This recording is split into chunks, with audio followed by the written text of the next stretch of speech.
Welcome to the Salmon Runs YouTube. Enjoy the video. Start by identifying the primary legal steps. You prepare Form 706, obtain an estate EIN, and meet deadlines. File Form 706 for estate tax electronically within 9 months of death unless you request a 6-month extension. Missing the deadline creates penalties and interest. Obtain an estate employer identification number, or EIN, before filing Form 706 online so the IRS can match payments. Use an IRS-authorized e-file provider and submit any tax due electronically via EFTPS or other IRS payment options to avoid mailed check delays. Next, gather all documentation that supports the reported values and deductions. Collect valuation documents for real estate, securities, life insurance, and retirement accounts used on Form 706 so you can substantiate amounts.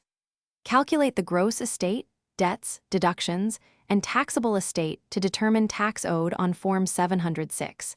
Include special items like jointly held property and gift tax adjustments. Retain appraisal reports, account statements, and beneficiary designations as PDF files for e-filing attachments to ensure the e-filed return includes required backup if the IRS requests it later.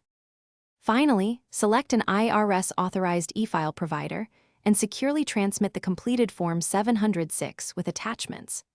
Choose an IRS-authorized e-file provider, review Form 706, and transmit the return securely through the provider to get an electronic acknowledgement. Pay any balance due electronically via EFTPS or approved IRS options when you transmit Form 706 to prevent additional penalties. Some providers also support credit card payment fees. Keep certified proof of filing, payment confirmation, and check for acknowledgement within 48 to 72 hours after transmission for your estate records and possible audits. Thanks for watching. Consider subscribing if we helped you.